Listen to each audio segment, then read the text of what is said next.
How weak is the main force of the Yan League, Xiao Yan's hometown in the Xuanhuang Fortress? When disaster struck, Queen Medusa, also known as Cailin, stood as the strongest figure in the Yan League, holding the front lines with her 5-star Dou Zun strength. Yet even she was no match for Shi Tian, a 6-star Dou Zun from the Shi Ming Sect, who crushed her with ease and even mocked her mid-battle. It was a moment of despair that exposed just how fragile the defenses of the Yan League truly were. Let's rewind to what led to this. Xiao Yan, at that time, was still in the heavenly tomb. He had entered the tomb as a 5-star Dou Zun, but over the course of just half a year, he had achieved an incredible breakthrough, soaring 3 entire stars to become a peak 8-star Dou Zun. It was one of the most shocking power jumps in the series. But while he was cultivating inside, chaos erupted outside. Upon returning to Xingyun Pavilion, Xiao Yan discovered that Xiao Yixian, Tianhuo Zunje, and Cailin had all gone missing. The news delivered by Yao Chen was grim. The Yan League on the northwest continent had been ambushed. The Lion Nether Sect had teamed up with the Soul Palace to launch a siege. To put it bluntly, Xiao Yan's hometown base camp had been stolen right from under their feet. Faced with this dire situation, Xiao Yan acted without hesitation. He gathered 30 Dou Zun level powerhouses and rushed back to the northwest continent. Thus began the battle to reclaim Xuanhuang Fortress and save his loved ones. Had Xiao Yan returned even a little later, the consequences would have been catastrophic. The core strength of the Yan League was simply too weak to withstand the invasion. Even with the likes of Xiao Yixian, Tianhuo Zunje, and Cailin present, they were no match for the coordinated assault from the Soul Palace and Lion Nether Sect. And even Medusa, the acting leader of the Yan League and its greatest hope, was on the verge of being overwhelmed. At that time, Queen Medusa had reached the 5-star Dou Zun level and was the de facto leader of the Yan League. Her cold demeanor and stunning appearance made her stand out, but unfortunately also drew the attention of Shi Tian, an old and depraved enemy from the Shi Ming Sect. With his 6-star Dou Zun strength, Shi Tian effortlessly suppressed Medusa in battle. If not for her remaining value as a beauty, Shi Tian likely would have eliminated her on the spot. Her defeat was not just physical, it symbolized the weakness of the entire Yan League. Then there's Xiao Yan's daughter. When Xiao Yan returned, she was already 4 or 5 years old.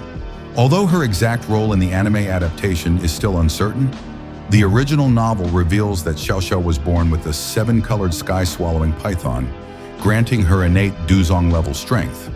But during the chaos, she didn't participate in battle. Medusa, concerned for Xiao Yan's feelings and safety, entrusted Xiao Yixian to protect the child. And what about Hai Bodong, the once white-haired Ice Emperor, the first angel investor in Xiao Yan's journey, had finally broken through to the Dou Zong level. In an impressive twist, even his hair reverted to its youthful black, signifying his regained vigor and strength. In the context of the Jiama Empire, a Dou Zong is a terrifying force. But in the face of 30 Dou Zun opponents, Hai Bodong's power was insignificant. Despite this, his unwavering belief that Xiao Yan would return kept the defense standing. Without that faith, the fortress might have already fallen. Jia Songtian was another veteran on the battlefield. Known respectfully as Jia Lao, he had long dreamed of reaching the Dou Zong realm, especially after witnessing Yunshan's rise. For years, Jia Songtian had remained stuck at the peak of Dou Huang. But with the continued rise of the Yan League and the influx of high-level alchemists, including several 7th-grade ones, it's believed he finally broke through to Dou Zong. Still, like Hai Bodong, Jia Songtian's new power was irrelevant in the face of the overwhelming enemy force. Despite his breakthrough, he was forced to accept his own insignificance.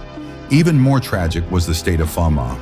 As an alchemist by nature, his pursuit of cultivation had long since stalled. By the time the battle at Xuanhuang Fortress broke out, Fama was still at the Dou Huang level, a sobering reminder that not every ally can keep up with the tide of war. Another notable figure was Dan King Gu He. When Xiao Yan left the Jiama Empire, Gu He had only been a 6th-grade alchemist. Upon his return, Gu He had climbed to the 7th grade and was now the top alchemist in the empire. But his strength in combat hadn't grown much. Since Gu He remained focused on alchemy, it's likely his cultivation was still at the Dou Huang level. Then there were Xiao Ding and Xiao Li, Xiao Yan's eldest and second brothers. While the original novel doesn't clearly state their cultivation at this point, the fact that they survived the chaos hints that they had at least reached the Dou Huang realm, if not the peak of it. As for the Yan League's main force, they still had over a dozen Dou Zun powerhouses. Unfortunately, most of them were at the lower levels of Dou Zun. In comparison to the Shi Ming Sect's high-level Dou Zun lineup, their collective strength was vastly inferior. Had Xiao Yan not returned in time, the Yan League would have been crushed and erased from the Northwest continent entirely. This battle at Xuanhuang Fortress laid bare a harsh truth. Power alone isn't enough. Timing, leadership, and unity matter even more. And thanks to Xiao Yan's triumphant return, the fragile alliance of Jiama's heroes survived, but only just. The battle at Xuanhuang Fortress wasn't just a clash of strength.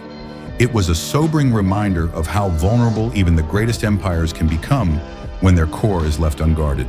While the Yan League may have survived this crisis, the scars left behind speak volumes. Medusa's defeat, Hai Bodong's determination, Xiao Xiao's hidden power, and Xiao Yan's timely return. All of these threads weave together into a tapestry of loyalty, sacrifice, and growth. But as enemies grow stronger and the Soul Palace's ambitions continue to spread, one question remains. Will the Yan League rise to become a true powerhouse? Or will it always stand in Xiao Yan's shadow, waiting to be saved? If you enjoyed this deep dive into the fall and fight back of Xuanhuang Fortress, don't forget to like, comment, and subscribe for more in-depth narrations on Battle Through the Heavens and beyond. Thanks for watching, and until next time, stay strong, stay sharp, and keep cultivating.